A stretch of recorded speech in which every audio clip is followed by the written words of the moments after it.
welcome, everyone. My name is Anita Owens, and I'm an analytics engineer at Instabee, and this is my colleague. Hi, I'm Adam Jacobs, also an analytics engineer at Instabee. Previously been at Netlight and Spotify. And today we're going to talk about creating a culture of shared ownership and 5-minute issue resolution times. So, what is Instabee? Is the first question I normally get. We were founded in 2022 after combining two last-mile delivery giants in Sweden, Instabox and Budbee. Now, we're currently operating in all of the Nordic countries. That's Sweden, Norway, Denmark, Finland. But we also operate in Belgium and the Netherlands. And we're a small data team. There's only 7 of us. There's 4 analytic engineers, and we also have 3 data analysts. And we support the needs of a very large logistics company. Everything from operations, everything happening in the terminals, to deliveries. We also help support the product as well. Everything from how the app works and getting user ratings from our users. Also, our commercial as well. So that is all of our relationships with the different merchants that we work with, and also finance, billing, invoices. And so there are 7 of us that's supporting all of these different data needs throughout the entire company. And just to give an idea of the type of data that we collect data in every step of the logistics chain. Now, this first starts in the checkout. Now, we work with thousands of different merchant partners, so that we have Sellpy, Lyko, H&M, ModSmart. So you go into the checkout, you order something, and one of our brands will appear, either Budbee or Instabox. And if you're in Norway, PorterBuddy. And then next, we take that parcel from our merchant, and then we transport it to you. That could be between different countries, different terminals. And then finally, we deliver it to you at a locker of your choosing or at your doorstep for home delivery. And business users rely very heavily on our data product. Now, this image, what you're seeing, is one of our most used reports. This is a Tableau report, and you can see that one of these views has almost 30,000 views, and this is a heavily used report that needs to be updated by 7 a.m. every single day. And that's because we have a lot of operational meetings that happen early in the morning.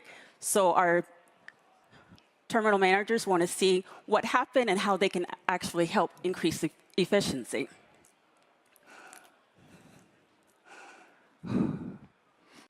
Right, well, before we get into the subject matter at hand on how we went from reactive to proactive, we just want to give you a little bit more of a context so you know like what technology stack we're talking about.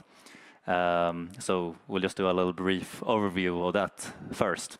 So to begin with, we collect and ingest data from multiple SaaS products like NetSuite, for example, using Fivetran, and then in every step of the logistic chain that Anita just showed you, we have a collection of different databases like MongoDB or MySQL, Postgres, etc., which are our technological source systems.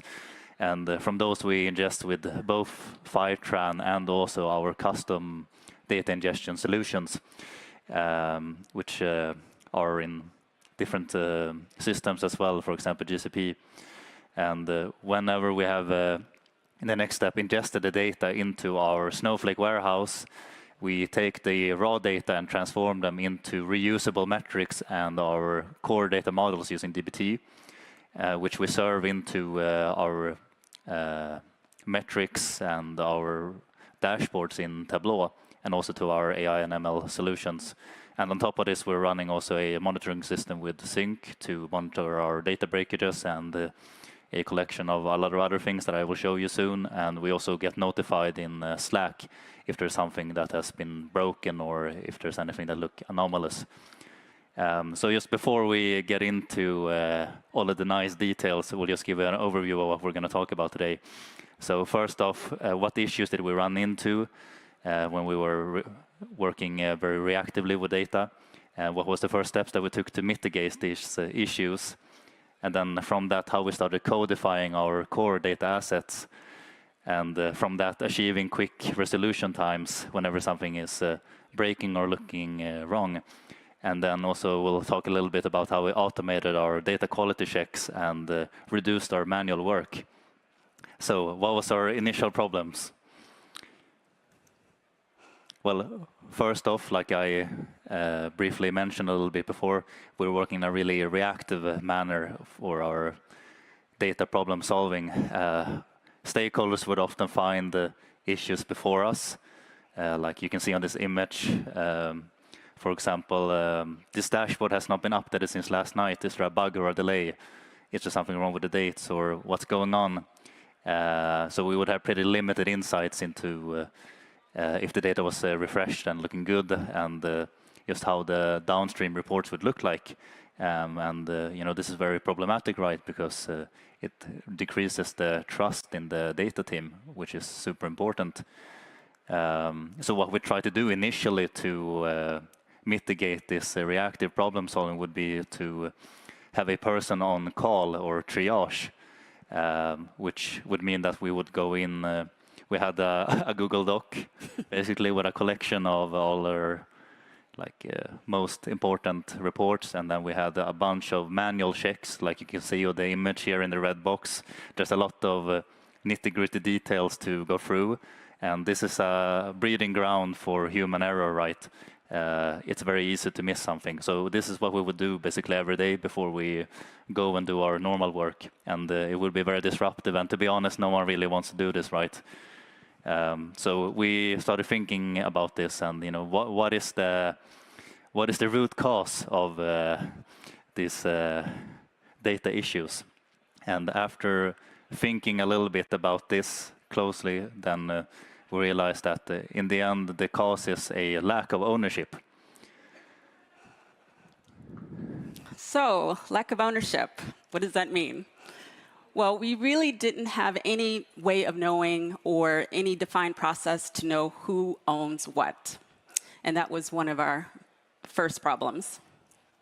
Or we would have some ownership, but it would be a single person, single point of failure, like in this image. So this is my model. So if this fails, it's no one who wants to own this. And it doesn't help if I'm on vacation or sick or anything.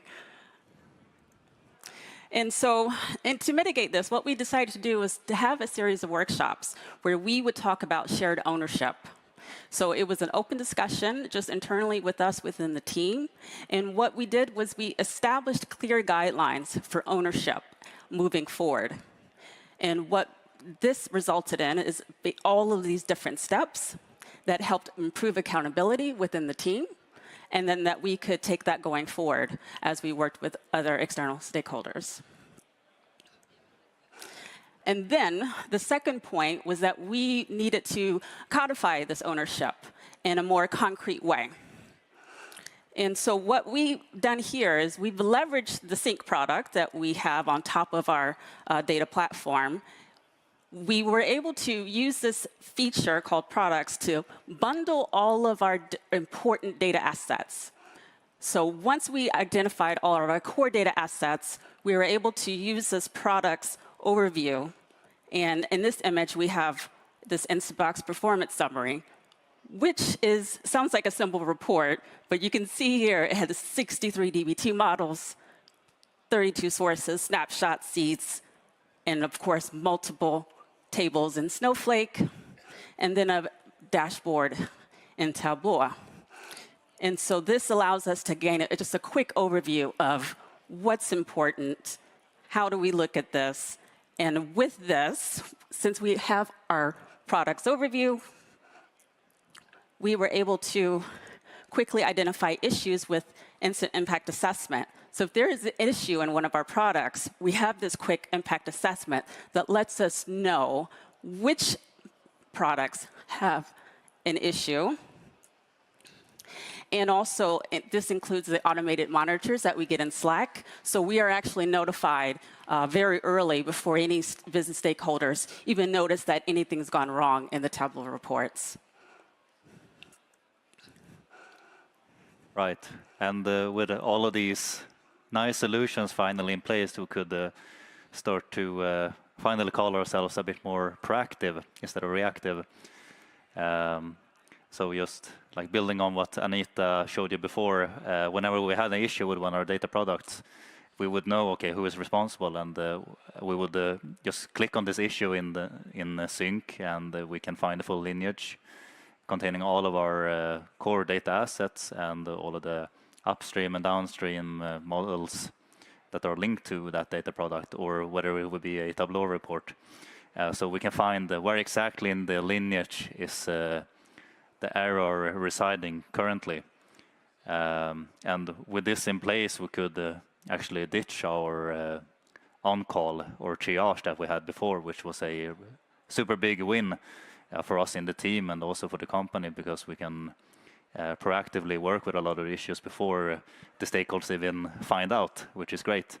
So there's no need for all of these manual checks that we had before. Now we have an overview of all our data products.